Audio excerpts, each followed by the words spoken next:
네, 13주차에 이제 이러닝을 시작하겠습니다. 우리 선생님들 건강은 조금 어떠세요? 요즘에 독감이 유행이다라고 해서 독감에 걸리신 분들이 조금 많더라고요. 그리고 이제 9주차서부터는 제가 연장을 해놨으니까 선생님들께서 보시고 못 들으신 분은 마무리 다 해서 그 날짜에 맞춰서 다 들으시면 되겠습니다. 조금 무거운 얘기죠. 노인의 죽음과 자살입니다. 우리는 노인뿐만 아니라 모든 사람들이 굉장히 낙담하고 내가 삶에 있어서 존재 가치가 느껴지지 않는다라고 생각하면 가장 많이 생각하는 게 죽음인 것 같습니다. 그리고, 우리가 이제 주변에서 보면 안타까운 게 자살이라는 거를 통해서 내 삶을 마지막을 마감하려고 하는 그런 어떤 분들이, 어, 얼만큼 힘들면 내가 그만큼 죽음이라는 걸 생각하면서 삶을 포기하려고 하는 걸까라는 생각을 할 때 보면 굉장히 안타깝고 뭔가 모르게 마음이 먹먹해지는 그런 말이기도 합니다. 노년기 죽음의 의미와 이론과 노인 자살의 실태와 예방에 대해서 알아보도록 하겠습니다. 노인 자살의 실태와 예방에서는 우리가 노인 자살이 굉장히 높아졌습니다. 노인분들이 자살을 통해서 왜 내가 자살을 해야 되는지, 자살을 하는지를 우리가 그 근거와 원인을 알아야 되는데 그런 부분에 있을 때에 우리가 알아차림을 통한 어르신들을 위한 그런 어떤 예방이 얼마나 필요한지, 얼마나 중요한지를 알게 됩니다. 노인 자살의 정의입니다. 자살을 뜻하는 우리가 이제 스스로가 내가 죽음을 맞이하려고 했을 때에 갖는 여러 가지 고통들이 있죠. 그런데 우리는 그런 고통들을 사실은 내 스스로가 아니면 남한테서 그런 거를 느낀다라고 했을 때에 모르는 척 하는 경우라든가 아니면 관심이 없대든가 이런 현상이 날 수도 있습니다. 그런데 우리가 이제 선생님들도 조금 보시면 어, 어떤 때에 우리는 삶의 의미를 내려놓게 될까요? 모든 사람들이 다 자살을 생각하는 건 아니지만 자살이라는 자체를 굉장히 그냥 너무 쉽게 생각하는 사람은 분명히 없겠지만 그러더라도 우리가 이 사람들이 어떤 사람들이 죽음을 통해서 그걸 통한 이제 자살을 생각할까 그런 생각들을 볼 때마다 우리가 이제 이야기를 통해서 나눌 때 상담을 하다 보면은 굉장히 조금 아무것도 아닌 거일 수도 있고 너무 크게 와닿을 수도 있고 그럴 수도 있는데 가장 많이 생각하는 부분들에 있을 때에 보면은 상처였어요. 사람하고의 상처, 사람한테 얻어지는 그런 배신감, 사람한테 얻어지는 나의 그런 어떤 자존감이랑 그런 어떤 여러 가지가 인간관계 통해서 죽음이라는 거를 생각하고 자살이라는 거를 생각한다는 거죠. 그러다가 보니까 우리 노인 자살은 자기네 이제 자기 목숨을 끊는 행위를 뜻하는데 노인 자살은 노인이 스스로 자신의 목숨을 끊는 행위를 우리가 자살이라고 볼 수 있습니다. 노인 자살이라는 거를 통해서 이제 보다시피 스스로 목숨을 끊는 건데 어, 저도 이제 제 주변에 뭐 노인은 아닙니다. 노인은 아니지만 제 주변에 이제 가장 친한 친구의 아들은 정말, 전국에서 이제 뭐죠? 성적이 상위 1%였거든요. 무진장 똑똑하고 공부를 잘하는 아이였는데, 어떻든 간에 아프기 시작하면서 이 아이가, 자살을 통해서 이제 마지막 삶을, 끊었을 때에, 그 부모가 이제 친구죠. 친구는 한 5년 동안은 삶을 내려놓는 것 같았어요. 그런 걸 통해서 봤을 때 우리가 자살이라는 거를 어떻게 접해야 되고 자살을 막기 위한 방법은 또 뭘까 고민하게 되는 그런 시간들이었습니다. 노인 자살의 원인은 사회학적 차원에서 교환 이론이 있습니다. 한 사회가 현대화, 이제 의료 기술도 발전되고 생산 기술 발전되고 도시화되고 교육 수준이 상승되면서 노인 지위가 하락되죠. 내가 젊었을 때는 아무리 잘 나간다 하더라도 거기에서 이제 노인이 됨으로써 내가 거기에서 이제 노인의 지위가 하락이 되고 내가 값어치, 내가 주변에서 생활에서 내가 쓸모없는 사람처럼 느껴지는 그런 자존감의 하락으로 인해서 굉장히 많이 하락이 되죠. 노인들이 소유했던 재산, 전통적인 지식과 기술, 노동력, 그리고 각종 자원의 가치가 크게 위축되고 상실됨에 따라서 타인에게 기여할 수 있는 부분은 제한되어 있습니다. 그럼으로써 타인으로부터 많은 도움을 받아야 하는 상황을 초래하다 보니까 노년층의 지위가 하락이 되겠죠. 그러면 이제 사회통합이론입니다. 디르갱은 자살론에서 개인주의가 팽배해지고 사회 도덕적 규제가 이제 약화될 때 사회통합이 약화됨으로써 자살은 증가된다고 보았습니다. 사회통합이 약화되고 개인주의가 팽배된다는 것은 이기적 자살이 발생이 되는 거고 과도한 사회통합과 집단 동의실 때는 이타적 자살이 발생이 됩니다. 사회적 규제가 불충분할 때는 아노미적 자살이 발생이 됩니다. 아노미적인 거는 누군가 죽으면 그걸 그대로 따라하고 하면서 우리가 순차적으로 계속 연결되면서 죽어가는 그런 어떤 자살을 우리가 의미하죠. 그래서 우리는 심리학적 차원에서 보면 노인 자살 원인 70%가 심한 우울증이 있습니다. 그리고 이제 배우자의 죽음과 그다음에 직업과 지위상실, 수익 감소, 신체적 건강의 약화 등으로 인해서 우울감, 무기력감, 절망감 이런 것을 통해서 우리는 70%가 우울증에 걸리면서 자살을 생각한다는 거죠. 기타 요인은 성별, 그 다음에 가정의 생활 수준, 건강 상태, 우울 정도, 배우자의 유무, 가족 형태, 가족 통합, 교육 수준, 경제 상태, 지역사회 통합, 여러 가지 기타 요인이 있지만, 그래도 여기서 가장 중요하게 보이는 거는 자살의 큰 요인은 우울증이다. 라고 볼 수가 있습니다. 해결책에 있었을 때에 우리는 노인 빈곤 문제를 가장 많이 유심히 봐야 되는데, 경제적인 문제로 인한 빈곤의 문제는 노인들의 자살을 생각하게 만드는 가장 또 원인이 될 수도 있습니다. 노인 자살의 예방책에서 이제 첫 번째는 경제적 자원의 보상, 건강 유지, 노인의 취업, 가족과의 연대, 지역사회와의 통합, 자살 예방 기관의 설치가 있는데 이런 예방책에 대한 구체적인 내용을 더 참고로 보도록 하겠습니다. 노인 자살의 예방책에서 경제적 자원의 보상은 소득과 복지 지원입니다. 그럼 왜 중요할까? 노인 자살의 큰 위험 요인 중에 하나가 빈곤, 채무, 생활고이거든요. 그러면 생활이 어렵다 그러면은 내가 삶을 내려놓으려고 하는 게 과연 될까? 되죠. 왜냐하면은 내가 누릴 수 있는 이 혜택을 누리지 못하는 부분이 있다가 보니까 경제적인 어려움은 우울감과 무가가치감이죠. 선생님, 죄송한데 제가 지금 몸이 많이 안 좋아가지고 이게 목소리가 잘 그래서 이해해 주시면 감사하겠습니다. 사회적 위축을 유발하고 가족에게 이제 짐이 된다. 이런 죄책감으로 이어지기가 쉽습니다. 특히 혼자 사는 노인, 기초연금 외에 소득이 없는 노인은 경제, 정서, 사회적 고립이 한 번에 나타나는 경우가 많죠. 예방 대책을 이제 알아보면 기초연금과 기초생활보장, 주거급여 등 공적급여를 충분히 안내해야 하는 게 중요하죠. 몰라서 혜택을 못 받는 분들이 너무 많다. 몰라서 신청하는 게 안 되는 분들이 많다. 그리고 절차가 너무 복잡해서 신청 안 하는 분들도 많다라는 거죠. 신청을 돕는 권리구제와 권리찾기 서비스를 강화하는 게 예방이 굉장히 중요합니다. 공공민간이 함께하는 긴급 생계지원과 의료비, 약제비 지원, 난방비, 전기요금 지원 이런 여러 가지 지원을 우리가 혜택을 받게끔 도와드리고 저렴한 공공임대주택, 노인 맞춤형 주거복지 뭐 이런 것들도 이제 우리가 있죠. 금융 채무 문제에 대한 법률 재무 상담은 빚 때문에 죽고 싶다는 극단적 선택을 줄이기는데 우리가 할 수가 있겠습니다. 핵심 포인트는 돈이 없어서 미래가 막막해서라는 절망을 줄이면 자살 위험이 크게 감소한다라고 볼 수 있습니다.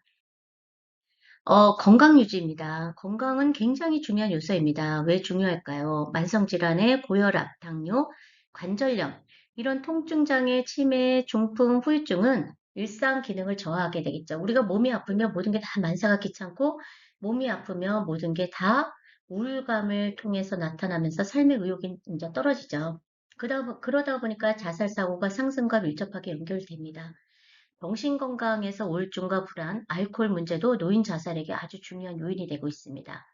그러면 우리가 예방을 하기 위해서는 정기건강검진과 만성질환 관리 프로그램과 보건소, 병원, 방문 건강관리 서비스를 강화하는 겁니다. 집에서 혼자 지내는 노인에게 방문 간호, 방문 재활, 방문 영양관리 제공하는 것이 굉장히 중요합니다. 우울 선별검사, 이제 GDS라고 있어요. 우울 선별검사라고 있는데 이 GDS라는 책을 보면은 거기에 여러 가지 사례와 우울의 그 어떤 측면에서 어떤 거로 이제 선별할 수 있는지가 나타나고 있습니다. 치매 선별검사 등도 조기 발견이 되죠. 우울, 불안, 수면장애, 통증 등에 대한 정신건강의학과 노인 전문의 연계도 필요합니다. 우울해서 있을 때 우리가 통증 관리와 재활운동, 낙상 예방. 가장 중요한 거는 낙상 예방이에요. 어르신들이 가장 많이 다쳐서 이제 드러눕게 되고 이제 생활이 안 되는 거는 낙상을 통해서 얻어지는 그런 어떤 이제 신체적인 그런 어떤 질병도 많이 있습니다. 몸이 너무 아파서 죽고 싶다는 생각을 줄이는 게 가장 중요하죠.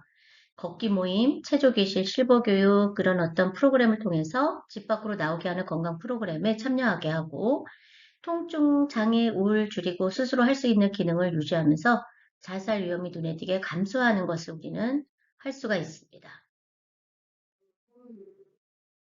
노인의 취업은 우리가 일은 단순히 돈벌이로만 생각하는 것이 아니라 내가 아직 사회에 필요한 사람이다 라는 존재감과 역할감을 주는 겁니다. 그래서 돈의 액수가 중요한 것이 아니라 내가 단 10만 원, 20만 원을 벌더라도 내가 일을 할 수 있는 존재다. 내가 뭔가를 할 수 있는 역할을 할 수 있는 사람이고 내가 움직여서 뭔가를 이제 소득을 벌일 수 있는 사람이다라는 게 굉장히 존재감을 주죠. 직업이나 활동이 사라질 때 우울감, 공허감, 고립이 심해지고 있습니다. 예방대책의 방향에 보면 노인 일자리와 사회활동 지원 사업의 확대가 있습니다. 공익형은 학교, 복지관, 공공시설 지원 등이 있고요. 시장형은 매장, 카페, 택배 보조 등이 있습니다. 취업 발전형은 경비, 청소, 돌봄, 도우미 등이 있죠.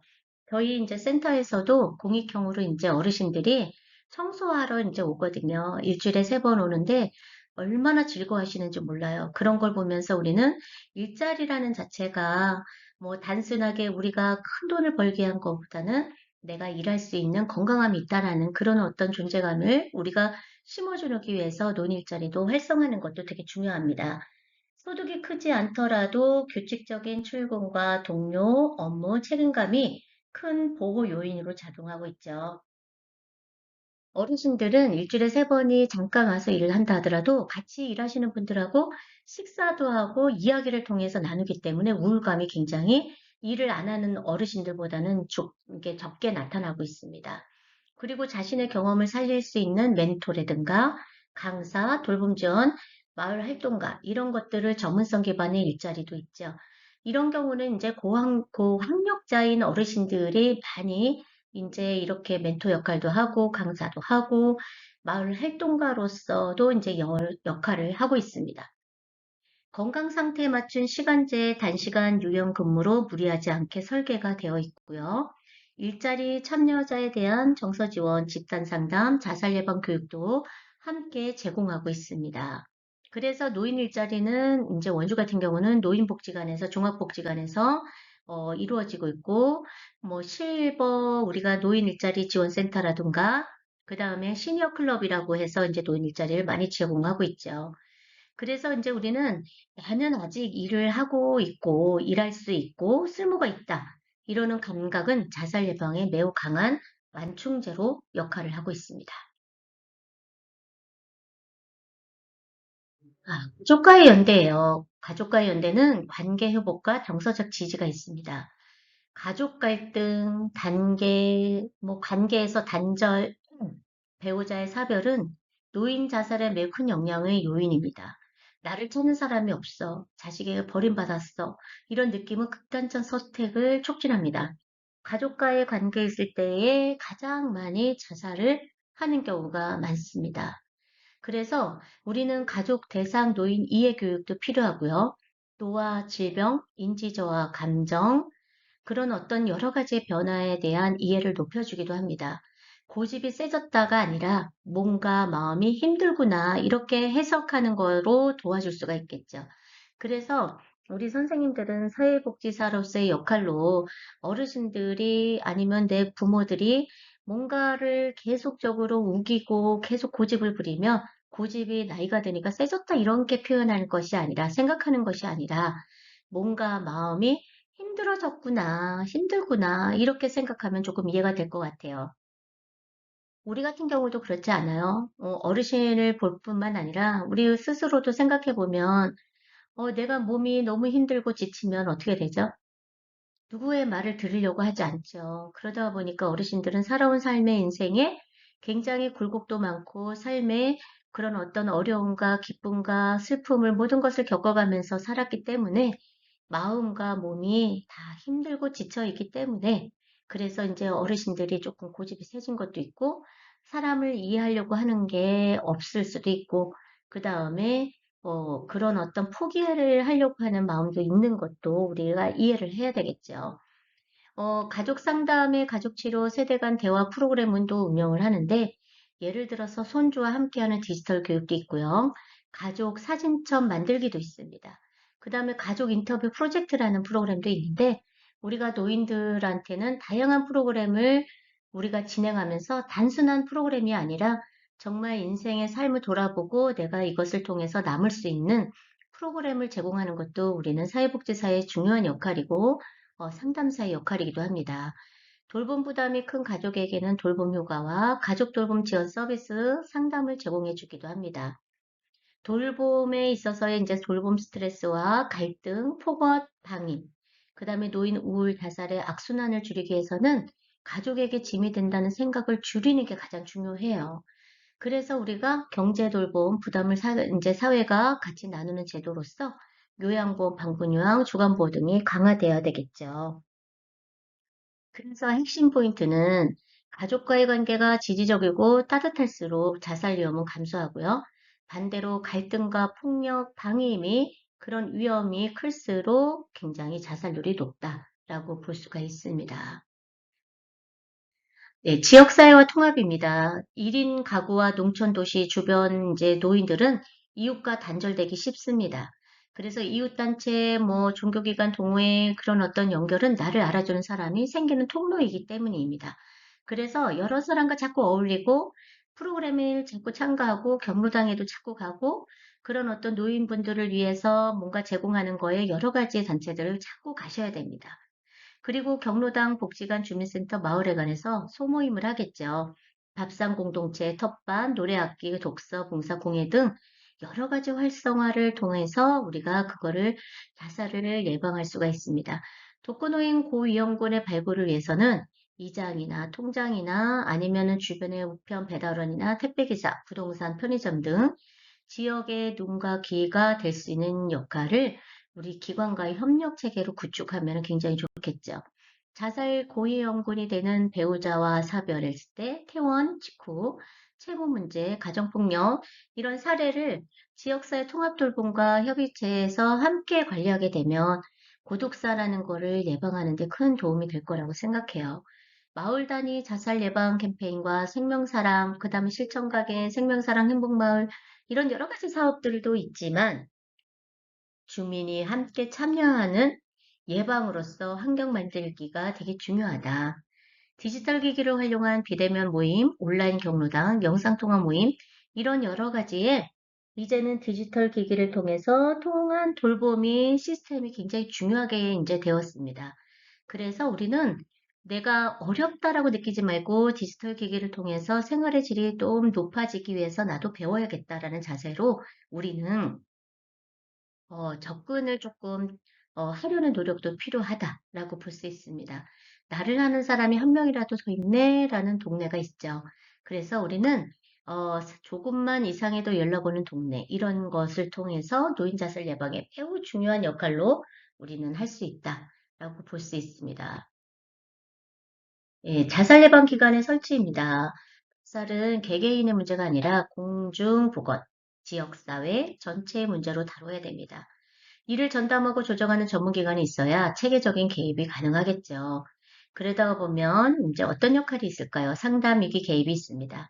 전화, 내방 방문, 상담. 그래서 정신건강복지센터나 생명정주 상담 전화 등과 자살 위기에 24시간 한라인으로 응급 개입, 병원 연계 이런 것들을 통해서 우리는 위기를 개입을 해야 됩니다. 사례관리 연계도 있고요. 그 다음에 이제 복지관, 요양기관, 가족, 이제 뭐 경찰, 소방 등이 있죠. 교육훈련도 있습니다. 노인시설 종사자, 방문요양보호사, 마을활동가, 공무원, 경찰, 뭐 지도자, 종교인들이죠. 자살 신호 인지 대응 교육과 게이트키퍼 교육을 실시함으로써 우리가 이제 모든 거는 교육이 이루어져야지만이 모든 것이 순조롭게 훈련도 된다라고 볼 수 있습니다. 우리가 실태조사와 연구정책 제안도 필요하죠. 지자체 중앙정부의 정책권위도 되게 필요한 요소입니다.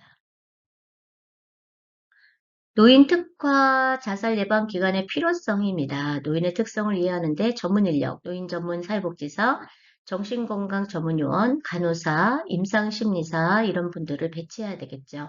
치매, 우울, 만성질환, 상실 경험을 통해서 우리는 전문 프로그램을 우리 함으로써 그런 어떤 사별에 대한 아픔을 치유하고 그 다음에 여러 가지의 역할을 우리가 상실한 부분을 채워줄 수 있는 그런 전문 프로그램도 필요합니다.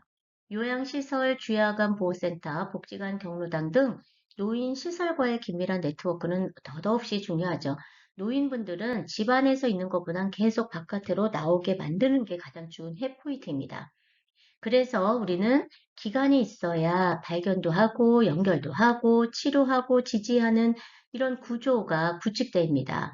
그래서 개인의 노력에만 의존하지 않고 사회적 안전망이 만들어지는 것도 되게 필요하다라고 볼 수 있습니다. 네, 정리하겠습니다. 6가지 측의 통합적 관점을 결론을 내리면 우리가 6가지는 각각 따로 움직이는 것이 아니라 실제로는 하나의 통합 돌봄 체계 안에서 함께 작동해야 효과가 크다라고 볼 수 있습니다. 경제적 보장은 당장 생계가 막막하다는 절망을 줄이고 건강 유지는 통증, 우울, 무력감을 낮춥니다. 취업 역할 부여는 쓸모있는 존재라는 자기 존중감을 회복시킵니다.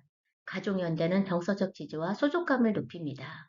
지역사회 통합은 고립을 막고 위기시 도와줄 이웃기관과 연결해 줄 수가 있겠죠.